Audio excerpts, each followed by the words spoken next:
오늘도 거룩하고 복된 주일을 맞아서 하나님 앞에 나오신 우리 성도님들, 또 이 시간 가정에서 예배하시는 우리 성도님들을 주의 이름으로 환영을 합니다. 옆에 분들과 잠시 인사하고 하나님 앞에 예배 드리겠습니다. 잘 지내셨습니까? 반갑습니다. 이제 다 같이 묵상 기도함으로 예배를 시작하겠습니다.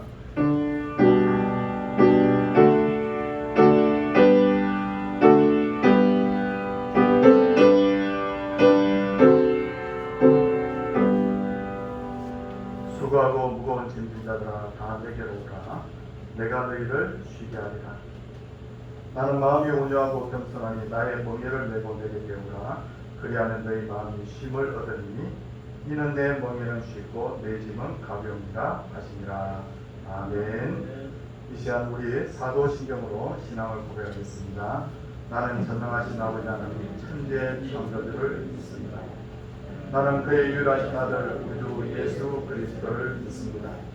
그는 성령으로 인도되어 평정령 아래 태어나시고 본디오 빌라도에게 고난받아 십자가에 못 박혀 죽으시고 장사된 지 사흘 만에 죽은 자 가운데서 다시 살아나셨으며 하늘에 오르시어 전능하신 아버지 하나님 우편한 데 계시다가 거기로부터 살아있는 자와 죽은 자를 심판하러 오십니다. 나는 성령을 믿으며 거룩한 공교회와 성도의 교제와 죄를 용서받는 것과 몸의 부활과 영생을 믿습니다. 아멘. 찬송 96장입니다.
정보기 집사님께서 기도하시겠습니다.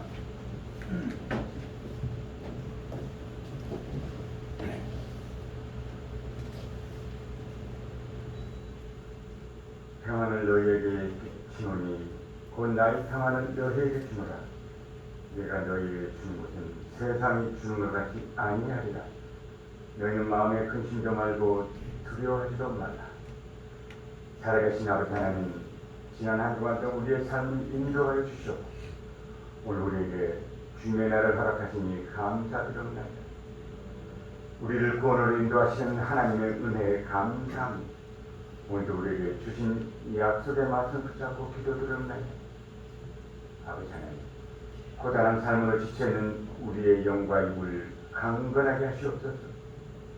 우리 어두워진 마음에 한줄기 소망을 보게 하시옵고 흘려듣고 지나갔던 찬양이 우리의 닫힌 마음을 열게 하시옵소서. 아무런 감동 없이 보고 듣던 주님의 말씀이 어두워진 심령을 깨우치게 하시옵고 주여, 하나님을 예배하는 우리에게 복음의 놀라운 능력을 회복시켜 주시옵소서. 또한 하나님을 부르고 예배하고 살아간다고 하지만 정작 삶의 주인은 여전히 우리 자신이었음을 회개합니다. 우리를 긍휼히 여겨 주시옵소서. 사랑의 하나님, 하나님께서는 우리에게 복음의 감격을 회복시켜 주시길 간절합니다.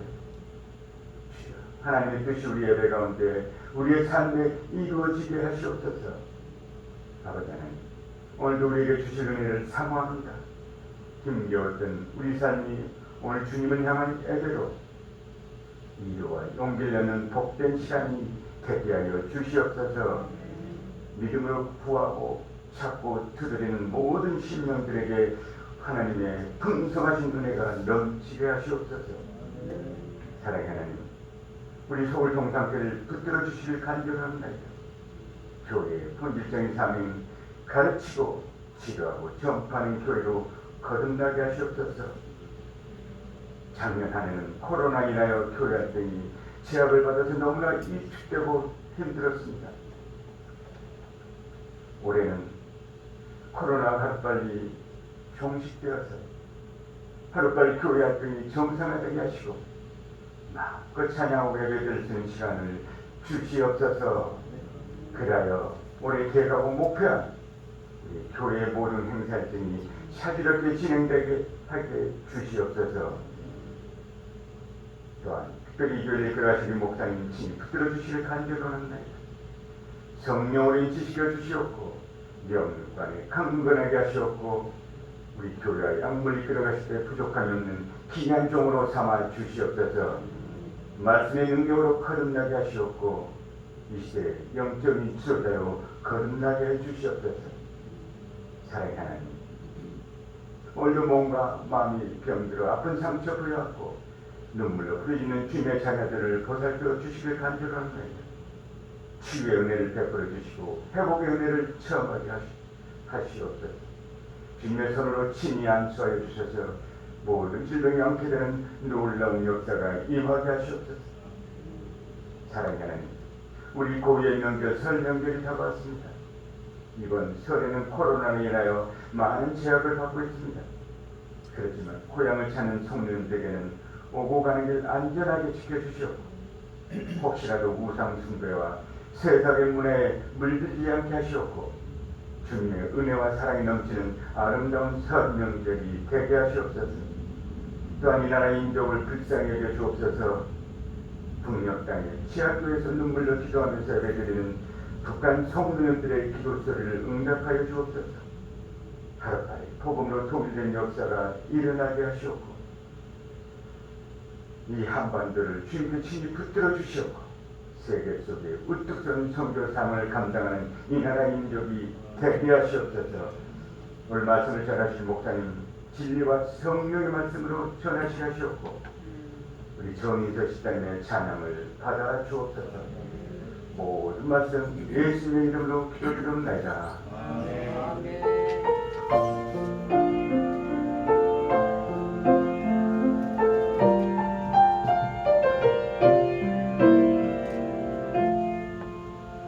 하나님의 말씀은 창세기 25장 27절에서 34절까지 말씀입니다. 그 아이들이 장성한 에서는 익숙한 사냥꾼이었으므로 별 사람이 되고 야곱은 조용한 사람이었으므로 장막에 거주합니다. 이상한 에서가 사냥한 고기를 좋아하므로 그를 사랑하고 입어가는 야곱을 사랑하였더라. 야곱이 죽을 수 없던 에서가 들에서 돌아와서 심히 피곤하여 야곱에게 이르되 내가 피곤하니 그 붉은 것을 내가 먹게 하라 한지라. 그러므로 에서의 별명은 에돔이라.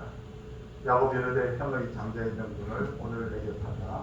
에서가 이르되 내가 죽게 되었으니 이 장자의 명분이 내게 무엇이 유익하리요. 야곱이 이르되 오늘 내게 맹세하라. 에서가 맹세하고 장자의 명분을 야곱에게 판지라. 야곱이 떡과 팥죽을 에서에게 주매 에서가 먹으며 마시고 일어나 갔으니 에서가 장자의 명분을 가볍게 여기었더라. 아멘. 정미수 집사님 하나님께 특송 올려드리도록 하겠습니다.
힘주 채찍이 되고 나의 더러운 혀는 못자국이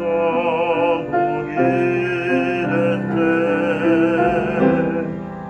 나의 마음엔 주님의 사랑 외면했으니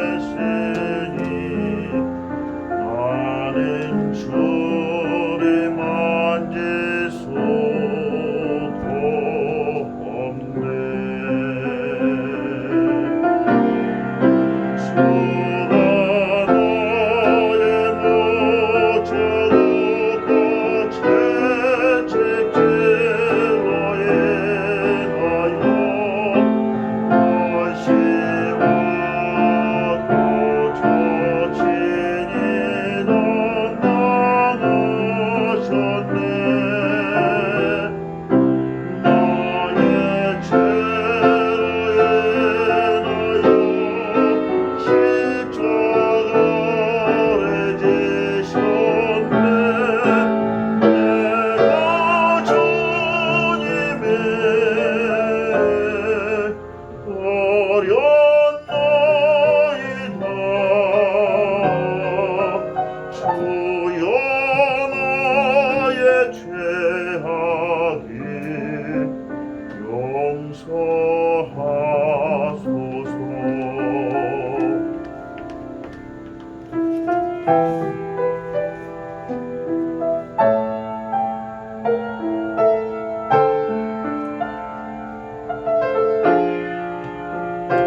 고쳐지니 나가셨네. 나의 죄로 인하여 십자가를 지셨네. 내가 주님의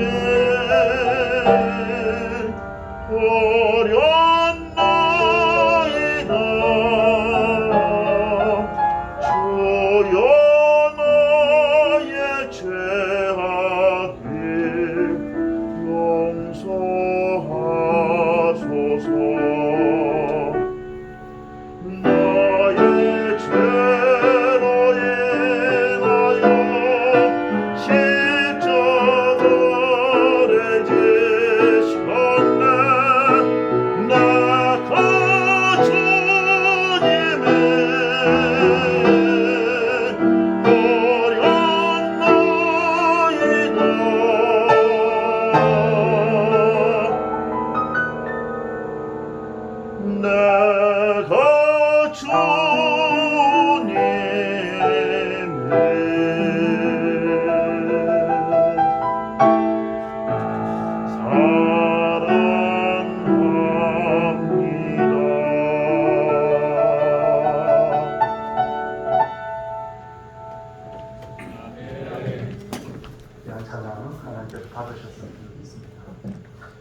한 술저증권 아버지에게 두 아들이 있었는데 큰아들은 아버지처럼 술꾼이 되어서 인생을 망쳐버린 반면에 작은 아들은 굉장히 성실하게 살아서 성공을 했다고 합니다.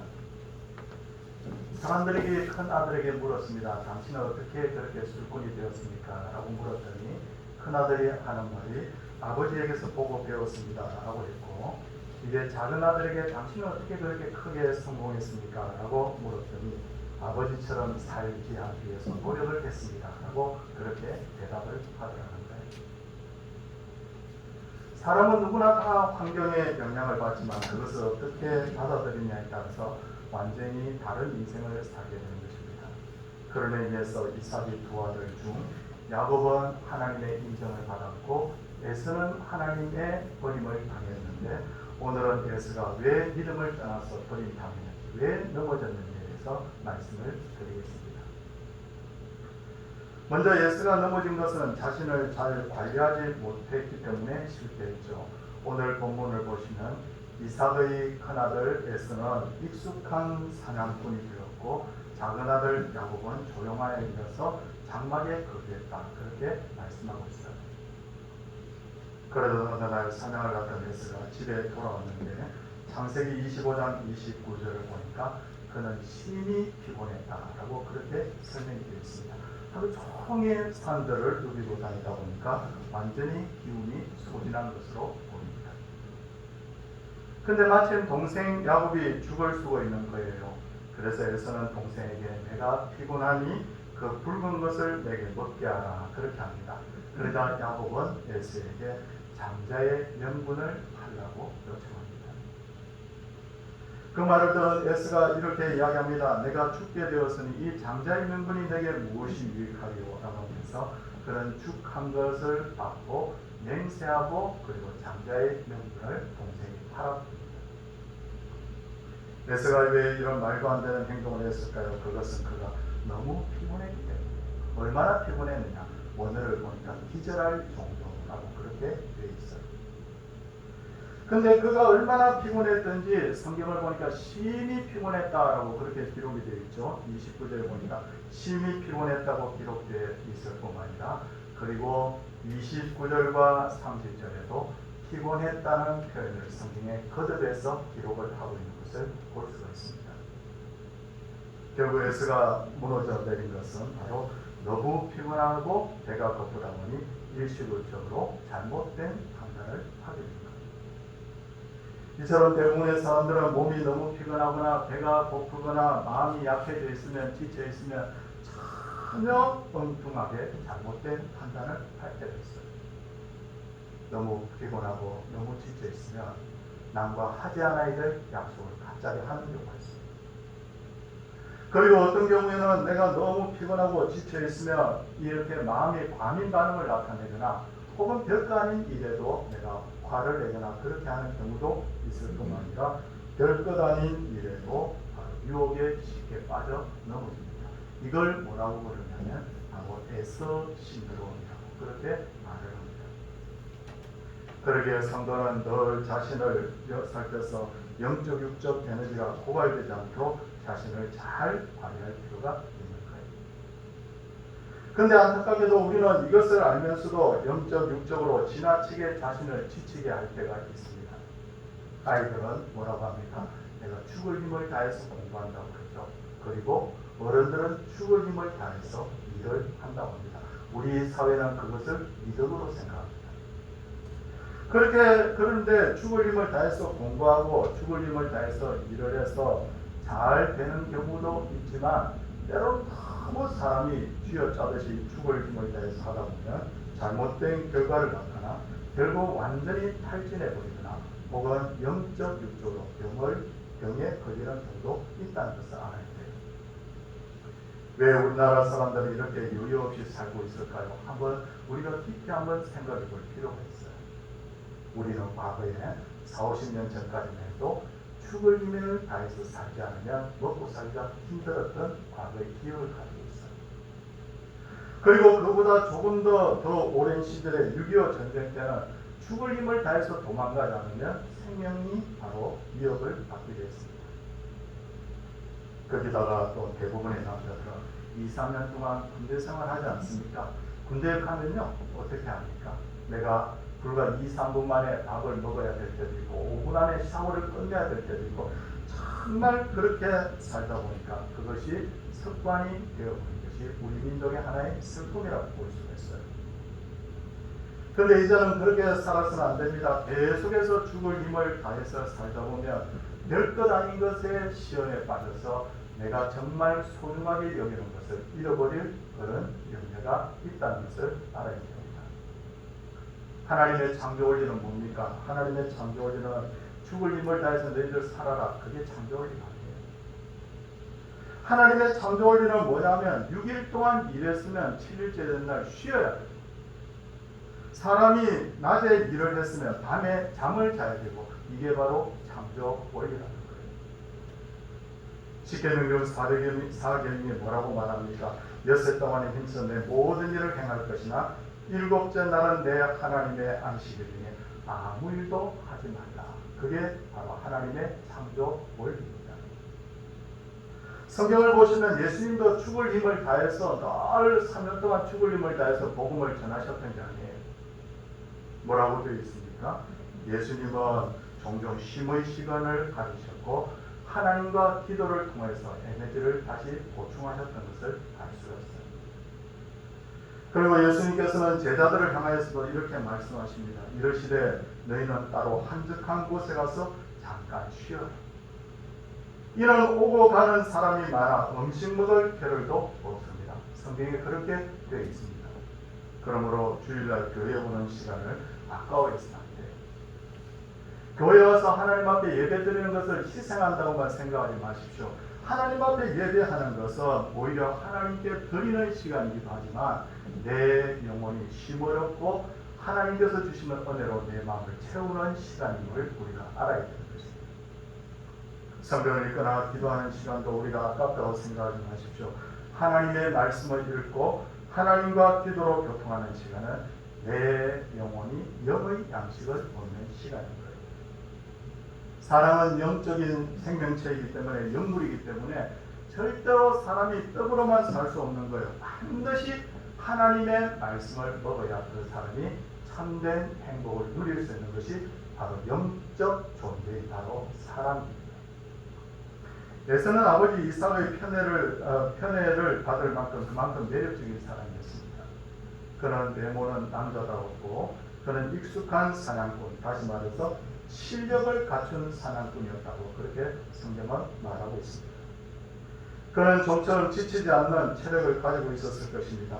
그런데도 그가 하나님을 의지하지 않고 자신의 능력을 너무 과신했기 때문에 쉽게 유혹에 넘어가 버린 거예요. 그래서 자기가 정말 잃어버린 그 가장 소중한 것을 동생에게 빼앗겼다는 것을 알아야 됩니다. 성도님들 아시다시피 우리가 텔레비전을 통해서 자주 보게 되는 게 뭡니까? 저렇게 똑똑한 사람이 어떻게 저런 엉뚱한 일을 보였을까? 그럴 때 우리가 있잖아요. 똑똑한 사람이라고 해서 유혹에 넘어가지 않는 것이 아니고 힘이 센 사람이라고 해서 자기와의 싸움에서 이기는 것은 아니라는 것을 알아야 됩니다. 마귀와의 싸움은 뭐냐? 바로 육체의 싸움이 아니라 영의 싸움이기 때문에 영적인 무장이 되어 있을 때 우리가 마귀와의 싸움에서 이길 수 있다는 것을 우리가 알아야 됩니다. 주일이면 하나님 앞에 나와서 꼭 예배하고 평소에는 하나님의 말씀을 가까이 하고 꼭 기도하십시오. 이스라엘에서 여러 절기가 있어서 하나님 앞에 정말 그 절기를 통해서 은혜를 다시 회복하게 된 것처럼 이번에 우리가 설 명절 이렇게 우리가 맞게 되는데 그냥 쉰다고 생각하지 마시고 이런 시간에 정말 하나님 주신 은혜를 우리가 되짚어보고 가족들과 함께 예배하면서 쉼의 시간을 가지십시오. 이렇게 우리가 창조 원리를 따라서 살 때 우리의 영과 육이 더욱 강건할 수 있다는 것을 알아야 됩니다. 둘째로 예수가 왜 넘어졌습니까? 왜 실패했습니까? 아버지의 잘못된 사랑 때문이었어요.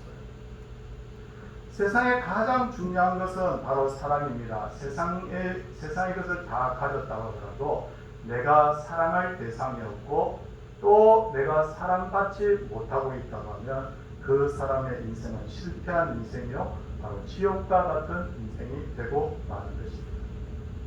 그러므로 우리는 서로 사랑하며 특별히 자녀들을 키울 때도 우리가 사랑으로 키우는 것이 마땅합니다. 그런데 부모님들이 꼭 기억할 것은 자녀를 사랑하되 어떤 마음가짐을 가지고 사랑하느냐 이게 굉장히 중요한데 창세기 25장 28절 말씀을 보시면 이삭은 에스가 여기서 주목할 것이 있습니다. 사냥한 고기를 좋아함으로 그를 사랑하고 리브가는 야곱을 사랑하였더라 라고 되어 있습니다. 그냥 우리가 쉽게 이 본문을 그냥 평소에 보고 넘어가지만 자세히 살펴보면 아버지와 어머니의 바로 사랑의 그 마음가짐이 달랐다는 것을 알 수가 있습니다. 아버지 이삭의 사랑은 뭡니까? 조건적인 사랑이에요. 조건적인 사랑. 다시 25장 28절에 보니까 뭐라고 되어 있습니까? 이삭이 에서를 그냥 사랑한 게 아니에요. 이삭은 에스가 사냥한 고기를 좋아함으로 그랬어요. 조건이 붙어 있어요. 다시 말해서 이삭은 남자다운 큰아들 에스가 사냥을 풀풀 뛰어다니면서 짐승을 잡아가지고 그것을 요리를 해주니까 그게 너무 좋았던 겁니다.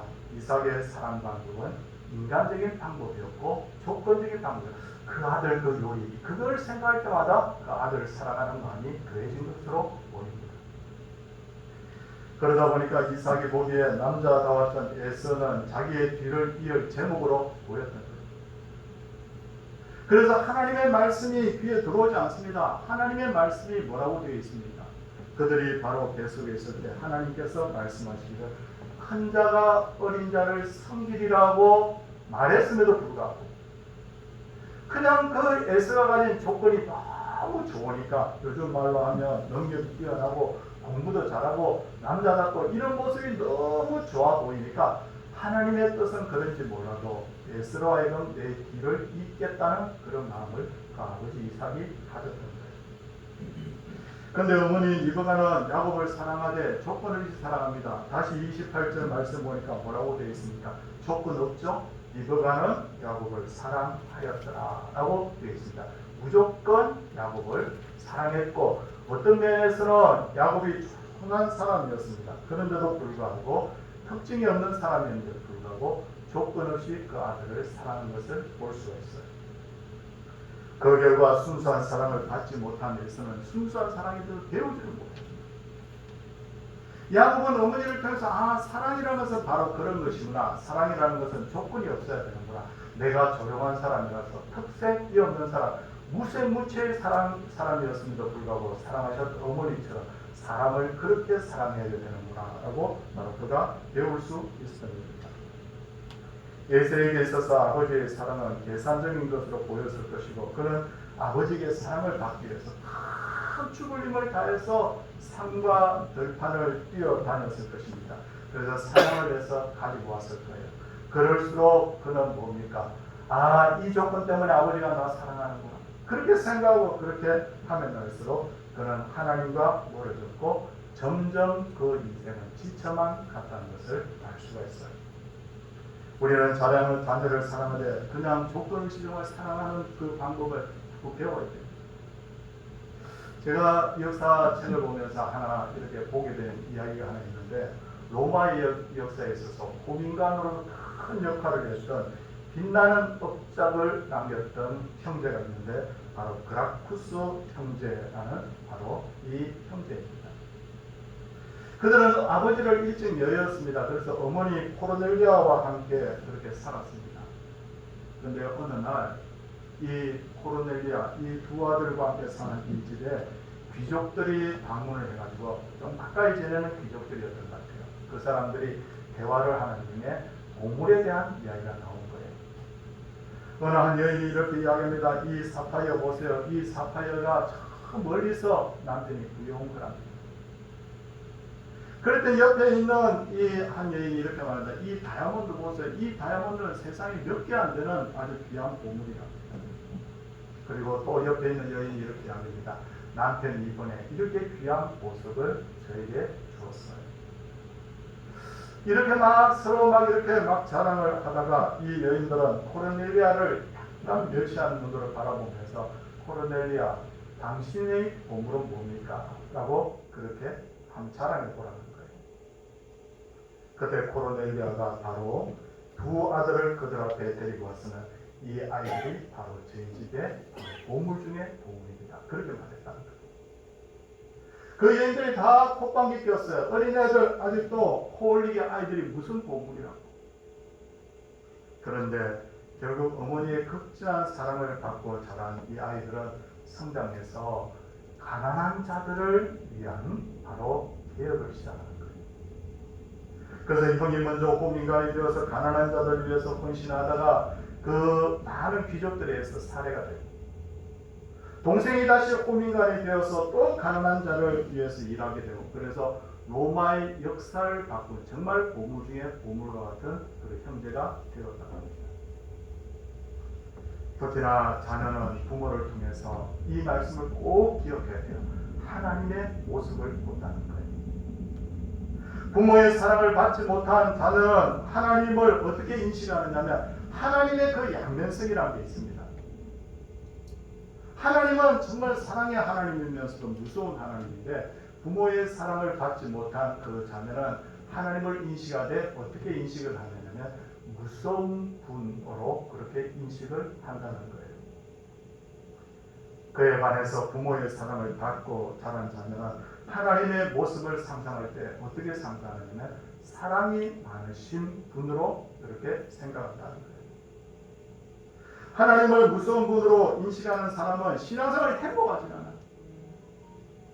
신앙생활을 하면서도 늘 불안해합니다. 그리고 조금만 죄를 짓거나 잘못하게 되면 하나님이 나를 벌하실 거야. 그렇게 말하면서 그들은 점점 살아가면서 점점 하나님과 자꾸 멀어져 간다는 거예요. 바울이 그렇게도 모진 고난을 당하면서도 그가 그렇게 행복하게 살아갈 수 있던 이유가 뭘까요? 내가 이렇게 주님의 복음을 전하지 않으면 내가 하나님께서 나에게 벌을 줄 거야? 그것이었을까요? 아니면 내가 복음을 전하면 하나님께서 기뻐하실 거야? 그것이었을까요? 바울의 마음을 엿볼 수 있는 성경 구절 한 구절을 읽어드리겠습니다. 누가 우리를 그리스도의 사랑에서 끊으리요? 환난이나 공고나 박해나 기근이나 적신이나 위험이냐 칼이라. 다시 성경을 보면 뭐라고 합니까? 누가 우리를 그리스도의 사랑에서 끊으리? 그렇게 환난받고 공고를 당하고 박해를 받고 기근을 당하면서도 그가 진짜 행복하게 살아갈 수 있는 이유가 뭐냐면 바로 하나님은 사랑이시고 그리스도의 그 사랑에 취해서 그가 그렇게 헌신적인 사역자가 되었다는 것을 알 수가 있습니다. 성도님들, 우리도 모르는 사이에 혹시 아이들을 너무 힘들게 하지 않아요? 아이가 공부를 잘하든지 못하든지, 아이가 건강하든지 안 하든지, 아이가 출세하든지 안 하든지, 아이가 때로는 죄를 짓거나 혹은 실수한다 하더라도 우리 부모가 뭘 생각해야 되느냐면 이 아이는 내가 조건 없이 사랑한다.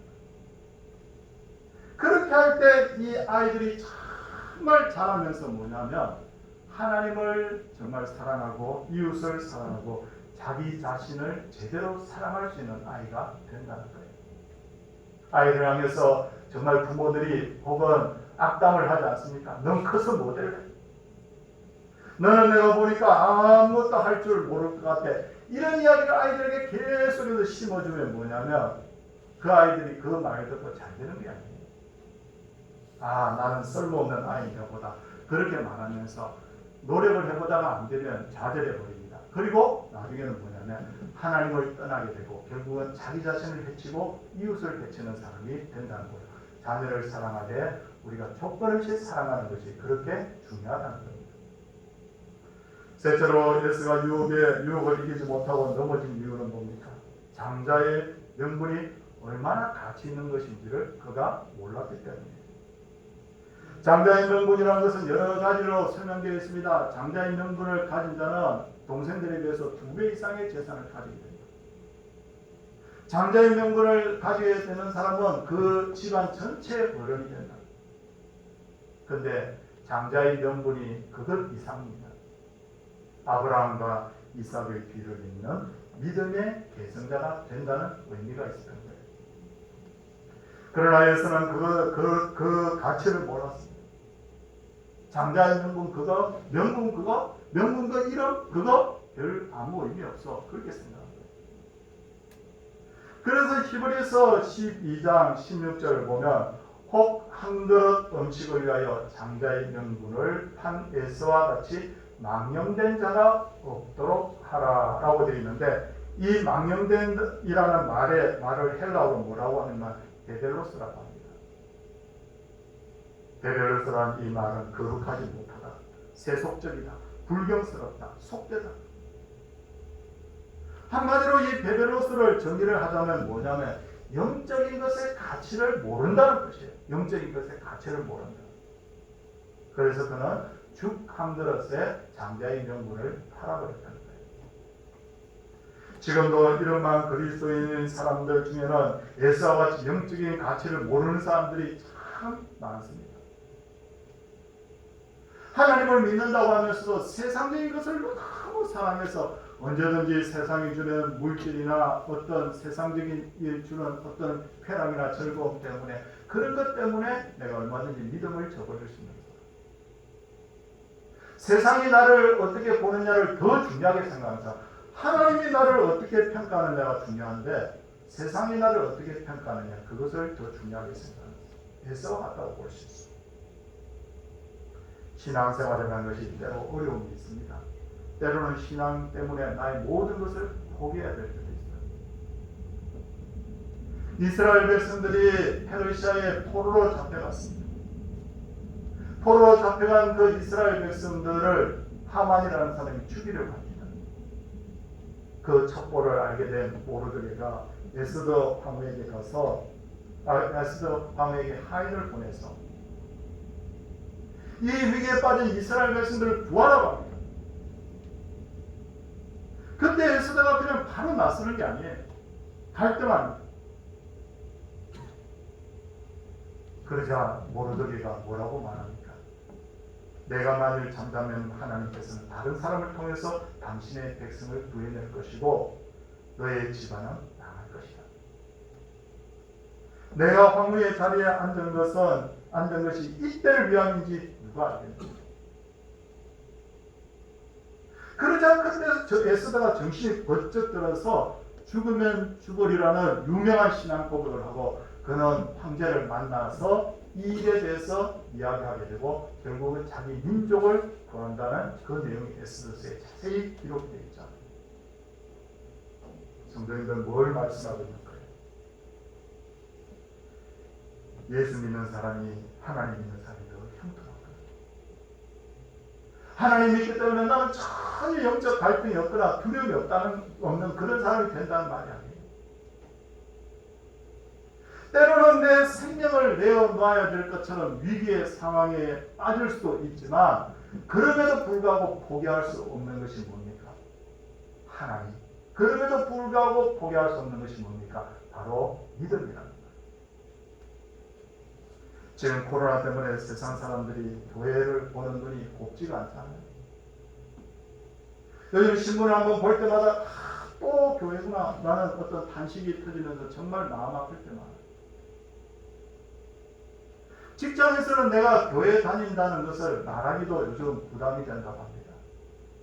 그런 세월이 되어버린 것 같아요. 그러다가 어디 가서 당당하게 이 복음을 전하기도 어려운 상황이 되었어요.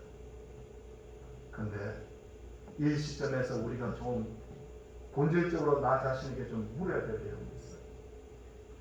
그래서 어떻게 할 거냐는 거예요.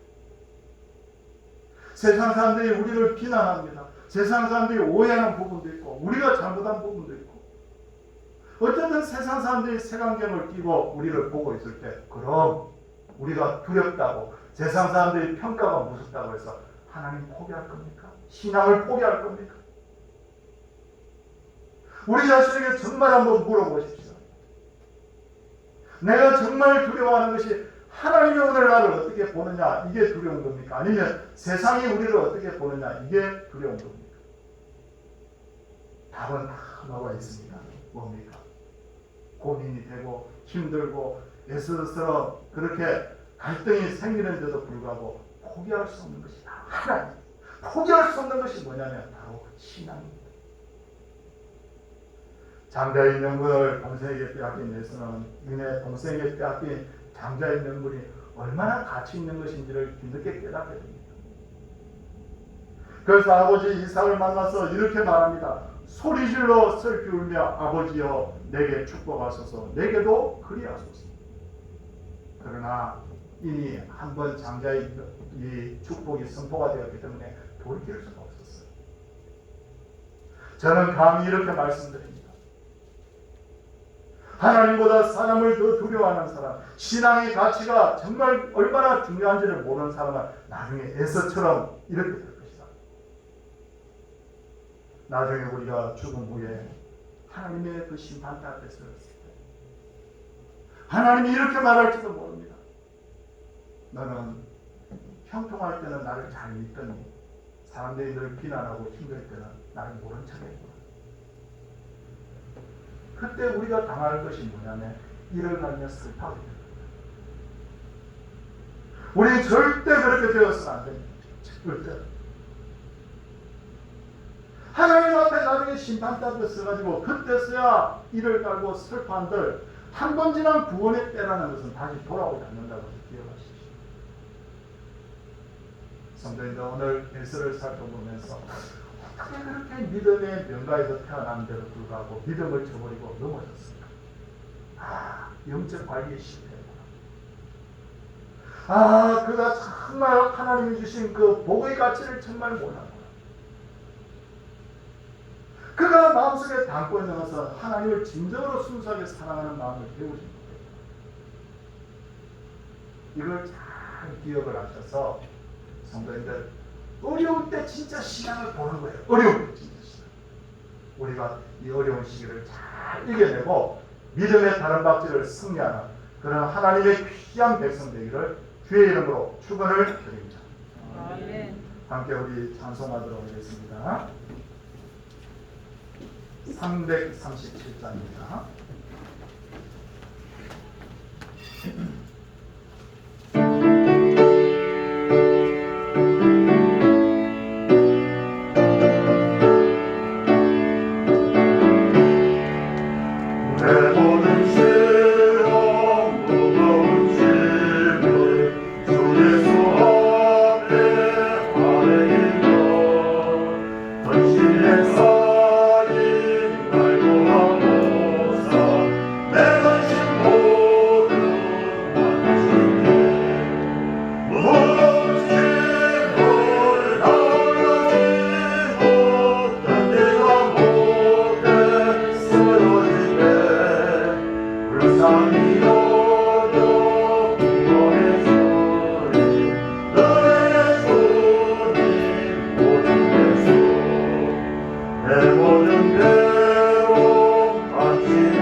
범사에 감사합니다. 그리고 생일 감사물을 하나님께 드렸습니다. 기도하겠습니다. 하나님 아버지, 우리가 정말 하나님 앞에 이 시간도 은혜를 구하고 있습니다.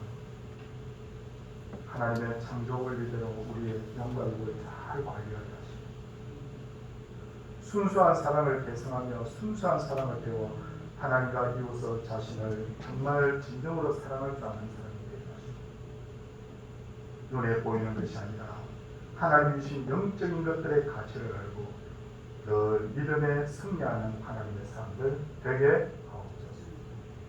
병석에 누워있는 분들이 하나님의 은혜 있기를 원합니다. 코로나 때문에 힘겨워하는 그렇게 사업하시는 분들, 직장에 다니시는 우리 성도님들이 있는데 하나님 그 가정을 특별히 돌봐주시고 교회도 코로나 때문에 어려움 당치 않도록 하나님 눈동자같이 보호하여 주시옵소서. 특별히 어린 영혼들을 위하여 하나님 앞에 기도합니다. 하나님 우리 어린 영혼들이 정말 하나님을 범사에 잘 배워가게 하여 주시고 경건한 하나님의 백성들로 잘 자라날 수 있도록 주여 복을 다하여 주시옵소서. 코로나 위기가 다 끝난 후에 교회가 다시 한번 재정비되고 그래서 정말 순수한 교회의 모습을 가지고 하나님 앞에 나아가 열방의 모든 교회가 부흥하는 그날이 오게 하옵소서. 하나님 귀한 11조 감사의 물, 그 중예물, 전도, 성계물, 주정예물 하나님이여 받아 주시옵소서. 하나님 앞에 드린 모든 분들이 복을 받되 영혼이 잘되고 범사가 잘되고 강건한 복이 끊이지 않도록 하나님께서 복을 부어 주시옵소서. 생신을 맞은 분이 있습니다. 하나님과 동행했던 내용처럼 하나님과 동행하는 복을 누리게 하여 주시옵시고 그 노경에 근심이 없도록 하나님께서 그 마음에 기쁨의 은혜를 허락하옵소서. 주 예수 그리스도의 은혜와 하나님의 놀라우신 사랑과 성령의 감화 교통하심의 역사가 하나님의 백성들 위해 이제로부터 영원토록 함께 있을지어다. 아멘.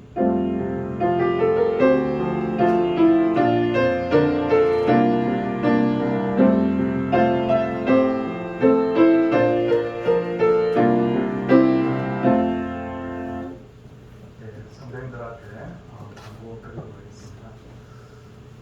설명절 맞아서 가정 예배를 위해서 순서지도 만들었고 순서지는 주보에 하나씩 끼워드렸고 그리고 영상을 제작했습니다.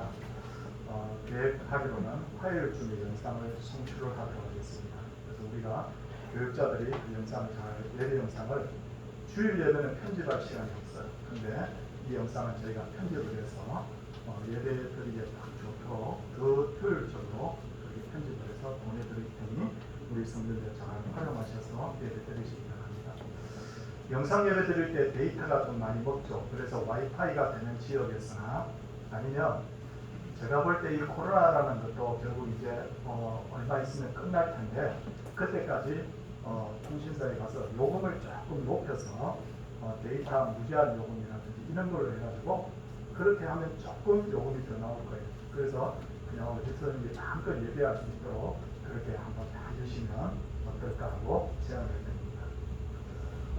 성도님들이 교육을 받고 신앙의 진보를 위해서 추천하는 교육 내용이 있습니다. 우리 총회 성경대학이라는 곳인데 1년 동안 성경 전체를 읽고 연구하는 과정입니다. 출석 수업은 간혹 있지만 대부분은 다 영상으로 그래서 일주일에 한 번씩 48강으로 되어 있는데 성경을 창세기부터 요한계시록까지 다 배울 수 있는 거예요. 등록은 1년 등록비가 85,000원인데 우리 성도님들이 또 이렇게 한번 이번에 한번 도전해 보십시오. 그래서 이것을 가지고 내가 성경 전체를 한번 읽독을 하고 한번 배운다. 그런 마음을 가진다면 좋겠습니다. 우리 부교육자들에게 신청을 하시면 우리가 더 자세한 안내를 또 드리도록 그렇게 하겠습니다.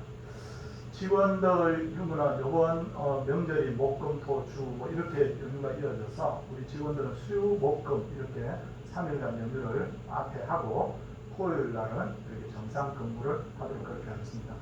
연말 정산 이런 서류들을 혹시 빼러오시는 분은 우리 수요일 날은 휴무라는 것을 기억하시고 사전에 미리 신청해 주시면 대단히 감사하겠습니다. 만나서 너무 반갑습니다. 항상 주의 은혜 있기를 원합니다. 옆에 분들과 우리 인사하고 가정으로 돌아가겠습니다. 할렐루야. 할렐루야.